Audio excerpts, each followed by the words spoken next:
Hello, and thank you for joining us. This is No Soundbites Allowed, and I am your host, Michael Voss, the political dragon here in the Bronx, New York. It's March 30th at approximately 2 in the morning, and I've been kept up because of something I saw in the news that won't be national news, but I think is important, and it tells us where our nation is going on so many levels. It definitely has a reflection in what we're going to be dealing with going forward.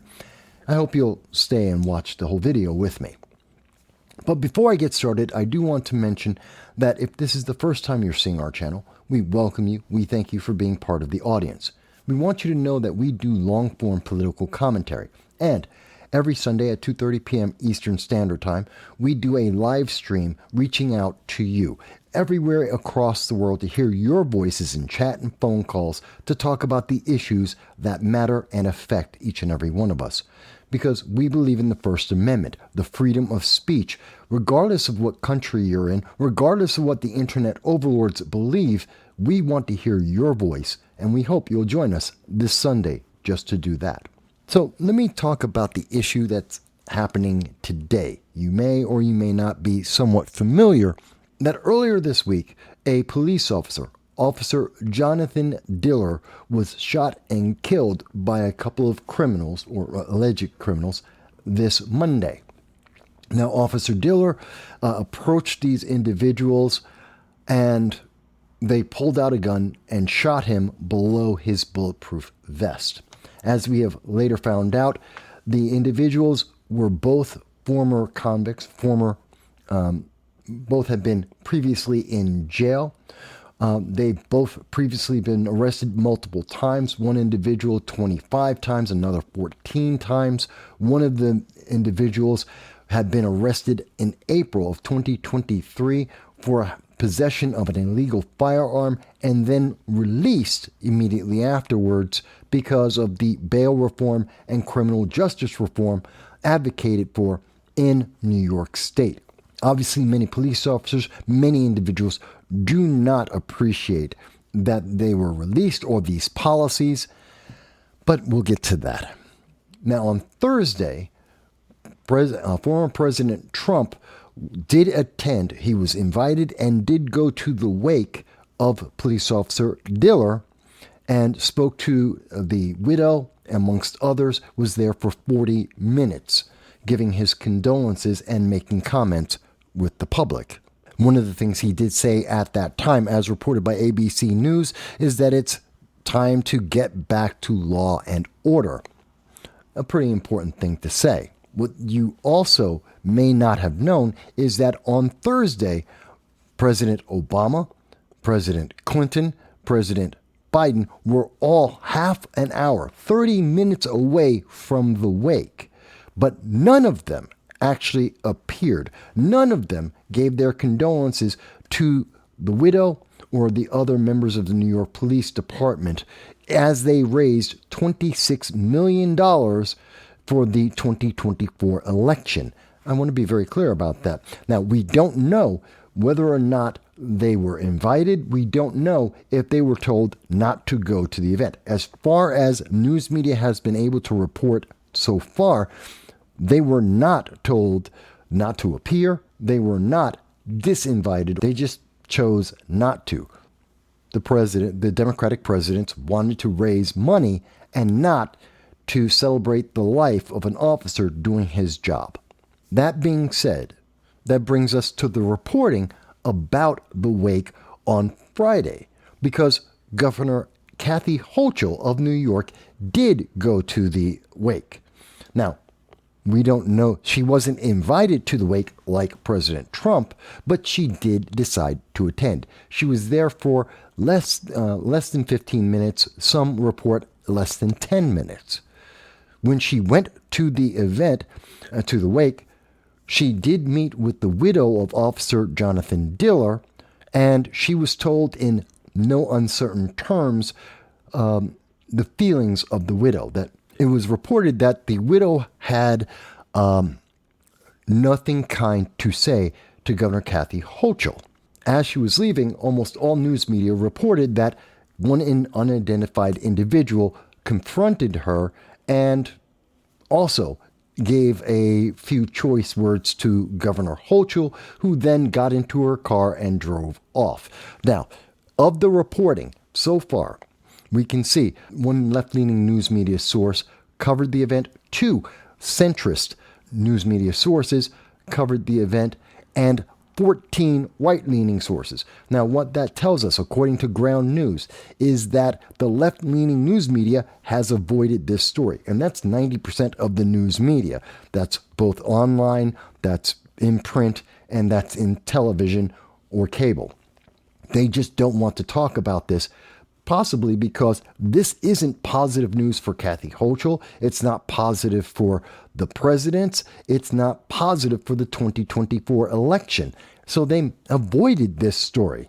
That being said, of those that did cover the story, left, right, or center, they were all very consistent in their reporting that there was a confrontation with Kathy Hochul and that she left the event very quickly. As an example of that, we see the headline from the New York Post. Governor Hochul confronted by mourner at NYPD Officer Jonathan Diller's wake. Crowd applauds as she leaves, something we see consistently in all the reporting. As we go overseas, this is from the Daily Mail. Mourners clap as upset man confronts New York Governor Kath Hochul at wake of slain NYPD cop Jonathan Diller after the Democratic lawmaker, that's Governor Kath Hochul, was told off by the murdered officer's widow. So slightly different in some of the tone about what was said to Kath Hochul, but essentially the same thing. The widow was not appreciating Governor Hochul at the event. Many of the people at the event held Governor Hochul responsible for advocating policies that allowed these men to continue to harm their communities and therefore lead to the death of Officer Diller. And there was at least one individual that confronted Kath Hochul that was recorded on video where she was told, she was given certain words, and she then left. Now, I think that's important because for several reasons. One, it shows that there is a feeling that the progressive policies of New York State, of bail reform and criminal justice reform, as advocated for by the New York City Council and for many progressive politicians, has not had the result that they promised it would have. Crime has not been reduced because of that. In fact, crime has increased. Gun violence has increased in New York State from 2019 levels, although it is down from the peak of 2020 when we had the riots, the BLM riots, and the autonomous zones across the country. In addition, we see the difference between President Trump and President Joe Biden in their approach to crime and the public. One going for a fundraiser, one actually showing up in front of and mourning with the public. But the news that kept me up was from News 12 Long Island. This is part of the Altice USA network. And what they reported is that Governor Hochul was heckled while leaving the wake for slain NYPD officer. Now, that's a key and very important word. She was heckled. This makes Kath Hochul the victim. News 12 is trying to tell its viewers and the public and anyone who would search for this story that the victim of this story isn't perhaps the widow, isn't perhaps other fellow officers dealing with the policies that have released criminals into the public repeatedly. No, the victim was Kath Hochul, that someone decided to heckle her at a wake. In fact, the story reads, Governor Kath Hochul was heckled by a mourner when she left the wake for slain NYPD officer Jonathan Diller. They don't mention that people applauded when she was told off and then left.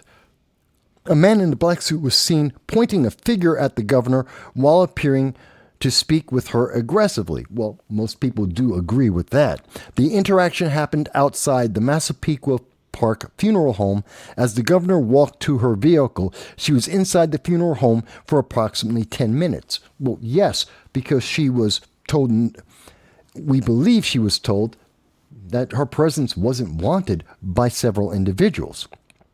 According to the governor's office, Hochul had a cordial conversation with Officer Diller's family inside the funeral home. No other news agency reported that. All the news agencies reported that it seemed that Kathy Hochul was not welcome at the wake and that her attendance was not appreciated.